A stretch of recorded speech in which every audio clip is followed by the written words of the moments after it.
heading downtown this morning, I'm afraid there's good news and bad news. The good news first. You've got a nice sunny morning out there. Now the bad news. There's an accident blocking the right lane of the downtown expressway near the Main Street overpass, with traffic backed up all the way to the Beltway. Meanwhile, you folks on the East Side bypass can expect the usual delays in the usual places. And there are reports that traffic is already slow for half a mile approaching the Elm Street on-ramp. Traffic is also heavy around the south side.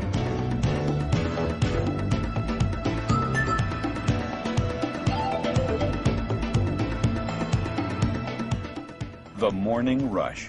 Traffic already backed up, with no relief in sight. Tempers flare. Cars overheat. The safe and efficient movement of traffic along our urban freeways systems is serious business, a serious concern that affects every community. Nationwide, urban areas are experiencing travel growth of 3% per year. Our ability to build new freeways or widen existing ones has not kept pace with this increasing demand. What results is congestion. Congestion is a direct result of the nature of supply and demand. Traffic engineers describe the supply in terms of the freeway's capacity. During off-peak periods, when freeway traffic is lightest, the freeway has a temporary excess of capacity. Vehicles are spaced quite far apart, and entering vehicles are readily absorbed into the traffic stream. As rush hour approaches, however, more and more motorists choose to travel the freeway, using more and more of its capacity. Vehicle speeds begin to drop as the freeway becomes more crowded. When rush hour arrives, virtually all of the freeway's capacity is being used. Vehicles are spaced very close together, and there are only a very few usable gaps available in the traffic stream. The key word here is usable. Keep in mind that most of those inviting open spaces between vehicles are actually safety buffers, which drivers need in order to stop quickly without endangering other motorists. Obviously, under these conditions, any disruption to the traffic stream, such as an impatient driver forcing his way from a ramp into a freeway lane, will cause a ripple effect among the vehicles already on the freeway. If this occurs at the wrong moment, like the straw that broke the camel's back, traffic flow will break down into the all-too-familiar bumper-to-bumper, stop-and-go crawl. It all seems so simple when we talk about the problem, so easy to identify. Too many cars, too many people, all trying to get to work or get home at the same time. It's the solutions that aren't so simple. One of the things that we're always looking at is ways that we can make our freeways work better and more effectively and carry more people without going into massive construction projects. Ramp metering is one way that we have found to be particularly effective in terms of making the freeways work a lot better and carry more folks. Ramp metering is simply a concept of controlling the number of vehicles that reach the freeway and the time at which they reach the freeway in order to preserve the capacity of the freeway. Well, here in Denver, we got more and more traffic, and we weren't able to keep up with additional freeways. So we needed a strategy to try to balance off the additional growth to try to keep the freeways running at a decent level of service. In other words, keep it from going to a stop-and-go condition as much as we could. Ramp metering works very well. We find it a very effective strategy in trying to improve the efficiency of the freeway. In Denver, we're seeing an increase in capacity on the freeway of approximately 10 to 15% over the pre-metered condition. So we're actually getting more cars through at a faster rate and in a safer condition. In the Twin Cities, in the late 1960s, we started experiencing recurrent congestion on several freeways. And to mitigate this congestion, we started experimenting with ramp control signals. And our initial studies were very successful, and this led to an expanded program.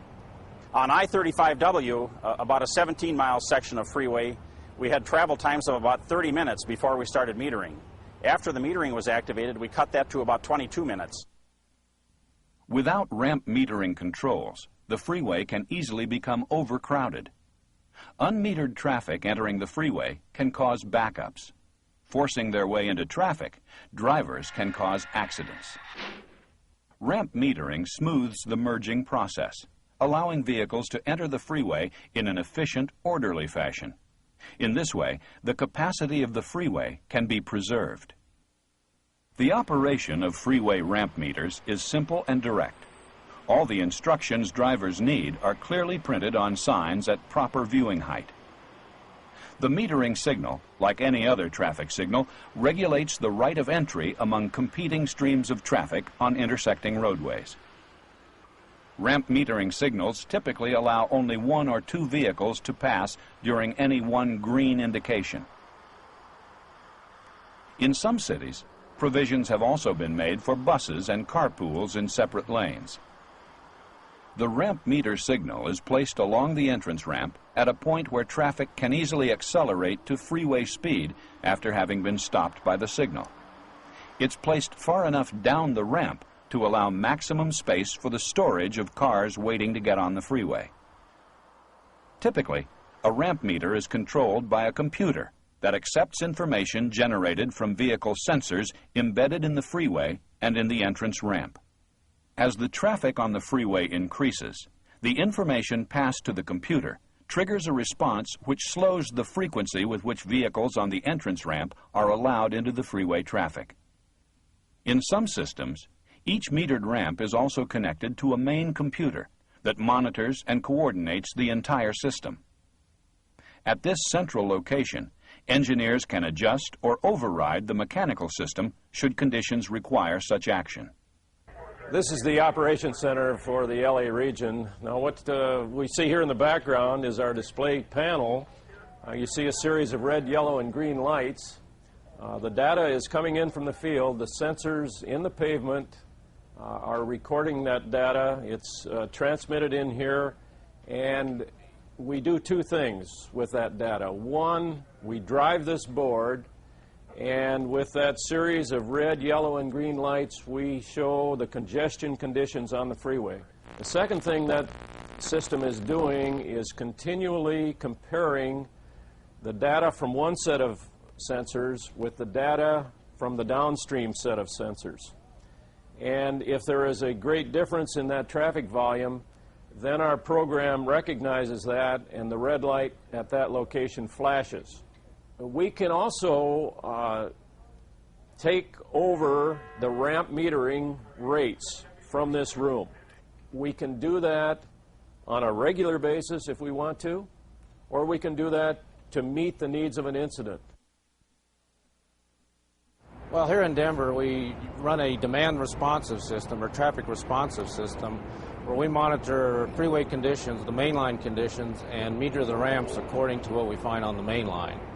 We also have a central computer system which allows us to adjust for localized conditions throughout the system to try to balance the system out.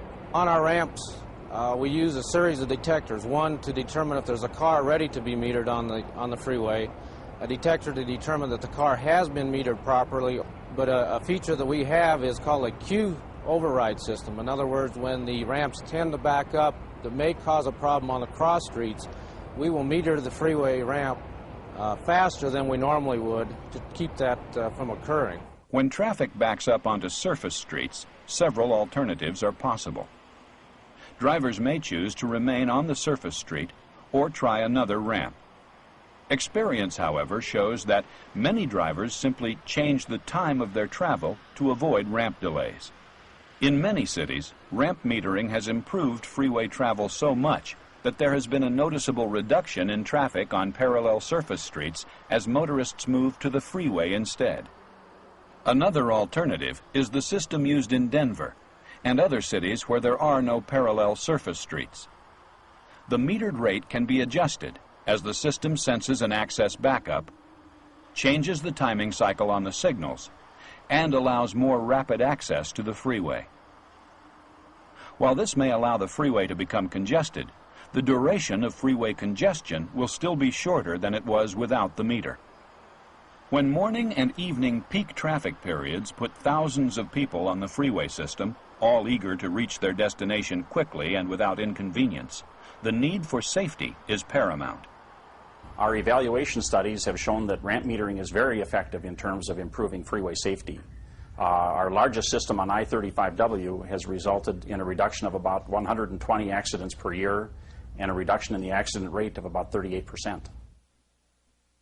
We've made many studies as we have implemented projects over the years, taking a look at the before and after conditions as far as accidents are concerned.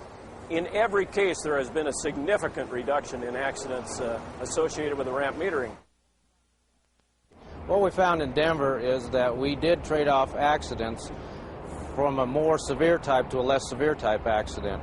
By allowing the vehicles to merge more efficiently on the freeway system, we eliminated a lot of the stop or side swipe type accidents and rear end type accidents which were occurring at the gore. And we did see a few increase in minor accidents of the rear end type on the ramp themselves. As we've heard, congestion on the freeway has a direct impact on the frequency of accidents.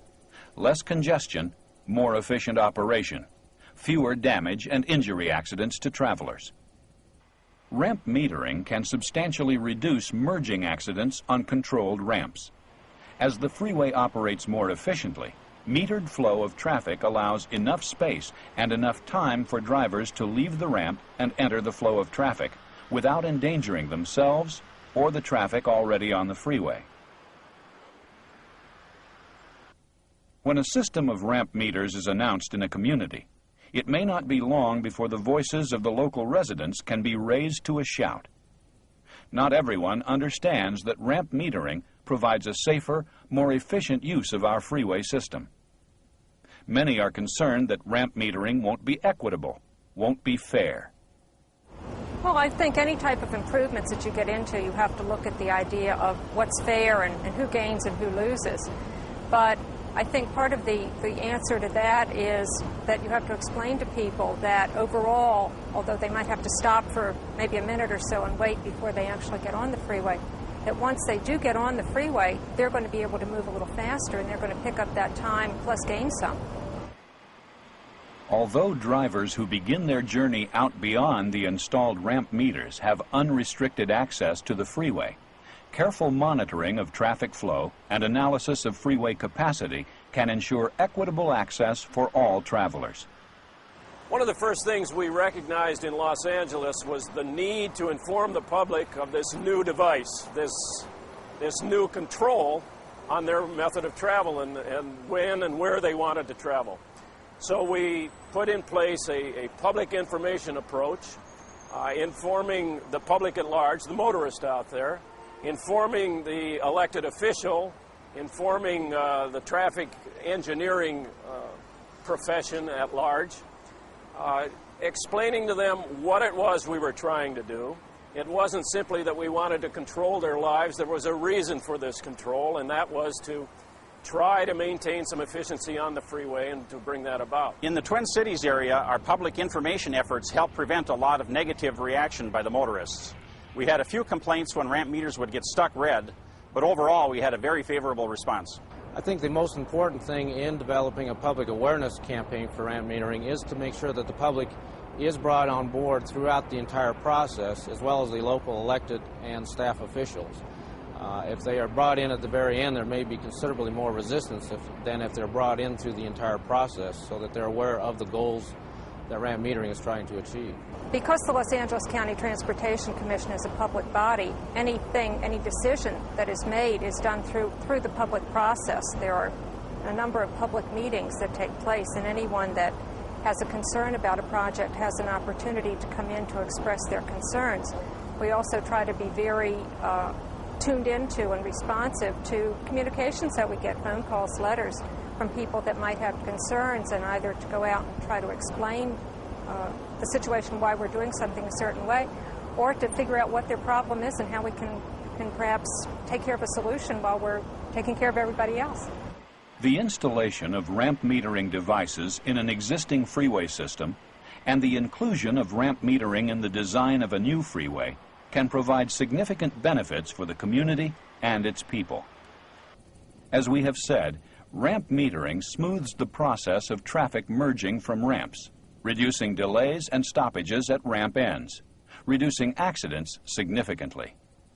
And because a ramp metering system can adjust to changes in traffic flow, it helps maintain a proper balance between demand and capacity, and helps ensure a fair distribution of freeway access times among all ramps.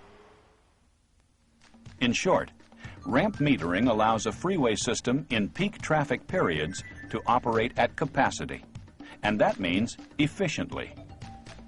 Though not a cure-all for the complex problems of moving people in and out of an urban environment, ramp metering is a proven way to maximize the capacity of a freeway system. Short of adding lanes or constructing new freeways, perhaps no other improvement can contribute as much to the safe and efficient movement of traffic as a carefully designed and well-operated ramp metering system.